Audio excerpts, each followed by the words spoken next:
Hello everyone, this is Menz here. I'm going to be doing a map strategy for Abbey here. Now, this video specifically is just going to glance over the basic tactics that you can use on Abbey, and also show some, key spots that, it's really good for a video to point it out. There's also going to be a link. I have a full map strategy guide on my website, walkthrough.com, and also many other map strategies, but videos like this are, glancing over the tactics and also pointing out some key spots. Now, this is a pretty big bird's eye view of Abbey, and starting out, the main things that I'm going to be pointing out here. Abbey isn't the biggest map in the world, especially because most of this is, not passable. The terrain over here, you can get over here, but I'm not even going to mention it because honestly, it's pretty useless in 99.9% of the battles. Anyway, though, both teams, start out in their bases, of course. There's pretty thick fog here. I'm going to be zooming in. But the basic flanks for Abbey, you have the hill areas over here. I pretty much refer to them as the 1-2 line most of the time. You have the center Abbey area, and then you have the 8 line primarily. Each, there's a little bit more to it than that, since there are a couple different paths through the center, but more or less Abbey's 3 main flanks. Now, before I ever again, I'm just gonna start out here. Pretty much this is the strategy guide that you're gonna see on walkthrough.com. This gives you a decent little look here. Basically, as you see, most of the routes for both sides, it does boil down to 3 main flanks, and then the orange areas in the center are essentially where you're going to expect to brawl most of the time in most fights, and the green areas you actually can transition between flanks, and basically you're not just pushing up one corridor. Now, one thing that I always like to basically say about Abbey, because a lot of times you find your team pushing out over on this road or putting too many people in the center, on the map here, pretty much focusing on this side of the map. If you focus on the elevation side on Abbey, let's just zoom in a little bit here. The map pretty much plays from the 1 line over to 8 line as far as the height differences go. So winning, say, the 1-2 line over here, essentially up in the 2 line, you're going to be able to, well, you can get shot from the Abbey, but you're going to be able to assist, this flank as well as winning your own flank.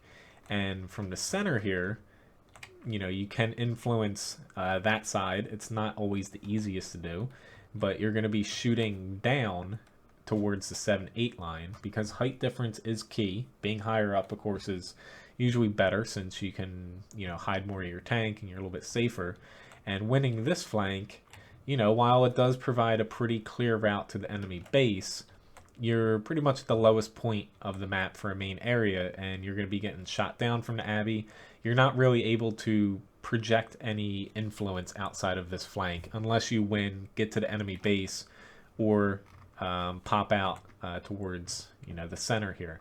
But I always like to, I'm going to start out with mainly the base areas. Like, you see a lot of tank destroyers and stuff sit around the base, which this spot's usually not very useful early on because not a lot of people push down here. But you can set up, if you're in a fast TD or even something slow, just to try to get a quick shot early on. Really, this side's a little bit better to get a shot from this side. But I wouldn't sit there, because honestly, you're going to get spotted through here potentially, but most of the time you're just useless. And by the time you actually have shots, your team is, pretty much going to be dead. And you also have another defensible position from here. If the 8 line isn't very strong and you think it's going to fall, it can make sense to push here, but you can't reset every part of the base, unfortunately. I'm going to focus first, though, on this line coming from this side. So really you have 2 choices, but they do end up in the same, whoops, I keep messing up there. They do end up in the same spot. One thing to keep in mind, once you get to this area, you're extremely vulnerable to SPGs, because typically enemy SPGs, just kind of drawing a line here on the mini map, they set up in that general area, and you are not already safe here. The only already safe position is really, very far into the actual one line here. But then again, Artie can set up directly in front of you and hit you. Now, one thing, if there's not a lot of Artie, or you're potentially going to take a little gamble, if you have a strong turret, use these dead tanks here. They can be a very good position for you to fire down. Now, pushing down this spot really depends on how many enemies there are, but really what I like to do is have a couple people, able to support me, and most of the time enemies guarding this line set up right behind there on this corner. So early on, if you can push along this side, it can help, but enemies can pop out here and hit you. But if you have support tanks, they will be able to take shots. But if you're looking to actually push this line, you can make it pretty far up here, relatively safely. You're really only going to have to worry about people on this corner and incoming SPG fire.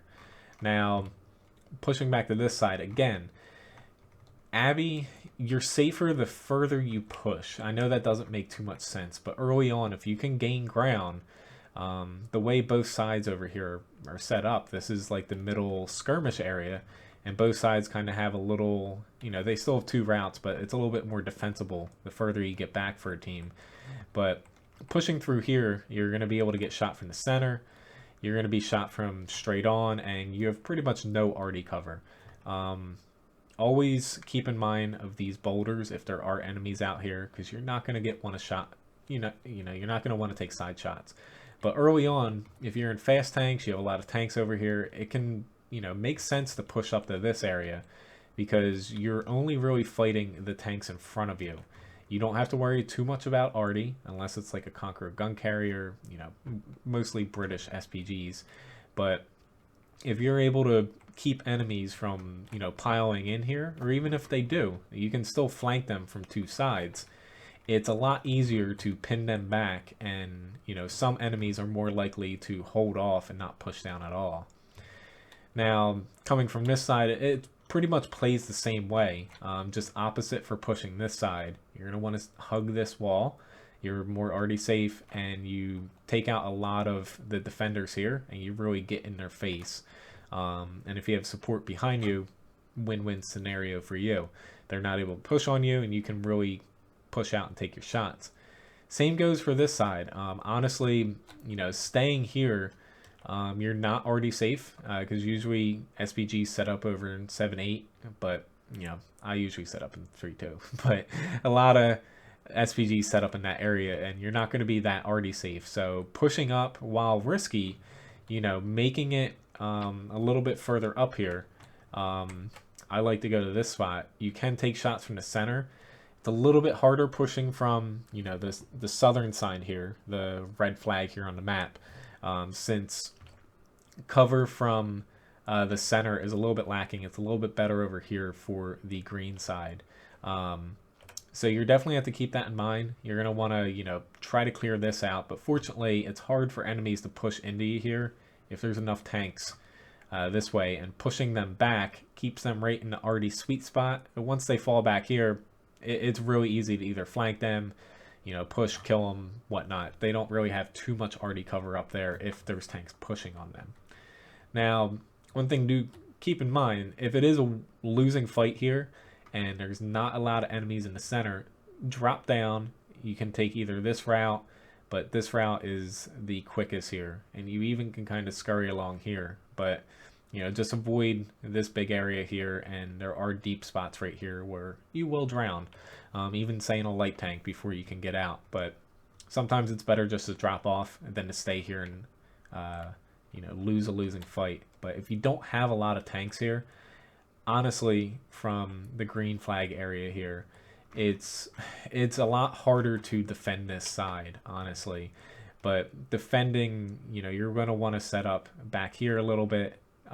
Your goal is to get back here because you can drop down and get supported from other people. but you're still going to want to at least spot a little bit from up here, get a couple shots and pull back.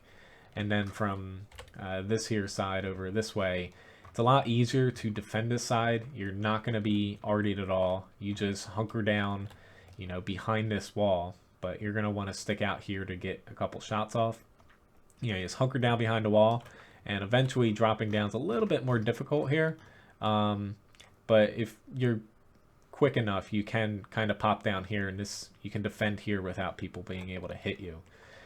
Now, the center of Abbey, while it does have the capability of, you know, basically having a lot of shots on areas, it's not exactly the best area in my opinion. You know, coming from this side, you know, you're gonna pretty much, it's a straight shot into the Abbey, and from here you can support that line. You can shoot down into this line, which you're gonna want to do, because if you lose that line, you know, it's a pretty critical blow. But you know, you have very good shots into that area. You can spot enemies. One thing to keep in mind though is, coming from this opposite team here, they have a slight advantage because most light tanks can fit through this gap, whereas this side does not have any said gap that's, you know, easily accessible. Really, there is one more over here, but getting there is, you know, pretty much impossible. But they do make pretty decent escape routes. You know, even pushing through here, and if you're coming from the southern side, it can be safer than staying up there and, you know, basically dying if the enemies are surrounding you. But to me, the center, it's very risky. It does have great reward, but it's a little bit too risky to go there regularly. I find it better to win this flank, because you can still project a little bit of firepower out there, and if need be, drop down into the center. And finally over here, like this flank, I don't really mention it too much because it's not used much anymore, because a lot of people end up camping either back there or down here. But later on in the match, this can be a pretty good route to push down, essentially to help, you know, clear out this line or push into the base if the enemy, you know, is like hunkered down here, stopping your push. And the same goes for, you know, this side here. It can be a pretty critical route to get across the map to be able to clear up some people defending. Finally though, setting up on this side, really this is, even though Abbey is a very small map, this flank here is all about vision. You know, you're going to be able to set up in TDs back here from this side, and over on this side, TDs over here, to where you're going to want to stay looking at the mini-map now, you know, in a TD between maximum render range and maximum spotting, so you're not seen, and hopefully you have some tanks pushing up here so they kind of start brawling, and from them spotting each other, you're going to be able to whack, you know, the enemy team, hopefully inflict enough damage to where it's very easy to push through. This flank can be won very quickly, or it can stall very quickly. And as far as arty cover goes, there's not really much arty cover. You don't really have any safety unless you make it coming from this side, unless you make it to this back side of the cliff, or coming from the south here, you make it to this cliff. So again, Abbey, while small and very, you know, there's only 2 real lanes for like heavy tanks, stuff like that. It rewards pushing early on, because the farther you push, you pretty much wipe out the enemy arty, their chances for hitting you before you make it to like their base. So it gives you a better chance to win, and the more you camp on this map, the more it hurts you, because while you can, say, defend the 2-3 line all right, it's still not as good as attacking early on. Finally, for SPG areas though, you know, from over on this side, a lot of times you see SPGs set up here. It can be a very good shot down into the 8 line, and even setting up over, you know, from this position, you're going to be able to shoot into D2 over on this mini map here fairly well, and also into the 2 line. So typically shots over here are very good. It's just keep in mind that, you know, the enemy can advance through here quickly, and also, you know, if you don't have a lot of tanks over here, it's not the best position to go to. But you're going to have to be worried about counter battery if you're against other good SPG players. There are a couple, getting up here in some SPGs is feasible. The shots over here, you still have good shots into T2. You have decent shots into the center and shots into the 8 line. Really, no matter where you set up on Abbey, you have good shots. But typically, setting up over on the 8 side is good if you have enough cover where you're not going to get pushed on. I usually set up over here, though, because the way I approach it, I think the 1, 2, 3 line is very crucial to win, especially most high tier matches. Most of your forces head here. So I end up setting here because I'm not confident my team's going to be able to hold from the 5 line to the 0 line. So setting up over here, typically early on, you don't want to push out here too far because you're going to get spotted. But if you're able to set up here, your shots, they do diminish. Like, you can get shots into the 8 line still very well, onto the other side if there's any campers around their base pretty well, and into the Abbey decently, but not great. But it does kill your shots into the, D2-ish area for the most part, and into the 2 line. So it is a very big risk, but, if your team doesn't have a lot of people defending over here, it can pay off because you're still going to be alive, and you can get shots back into the base if need be. But your main shot from this side, at least early on, is going to be clearing people out from the 1 line, which you can do a lot of damage to people not expecting to get hit, if they set up here typically, or even in this area. So if your team's looking like it's going to push the 1 line and needs a little bit of assistance from like one big hit in the beginning, it can be very good. Now the opposite side plays, pretty much the same way. I like to set up over here on this side, just because, again, usually it's safer to set up on this side. You do have good shots into the 2 line. If you do set up, over here a little bit more in the 4 line, you still can get a couple shots down into F2. But really, from this side already, I usually set up in 2, 3, 4 line because it is safer and you still have shots, and they're better compared to the southern side. From this area. Setting up in the base, I would not recommend it because you can get spotted from the center. Really over here, much like the other side, setting up in this little area, I would set up from here to here. You're going to have very good shots pretty much across the map, but again, it's weighing your risk and reward because people usually look here for arty if they're going to counter battery you, lights, people spotting you, and you could lose the 8 line very quickly. So, it can pay off, or it can be a very big, very big 0 if you get spotted very quickly and die. But anyway, that's pretty much what I wanted to go over for Abbey here. Like, I'm not going to show off the, getting across the water, because I think that's pointless, honestly, for most matches. But again, bringing up this image here, this video is going to complement my map strategies on Watt Guru, so feel free to take a look at them. If you're already taking a look at it, thanks for checking out the website. Hopefully you like it. The videos here definitely pinpoint a little bit better as far as specific spots. But again, thanks for watching. Hopefully I'll see you in another video sometime soon. Hope you have a good day. See ya.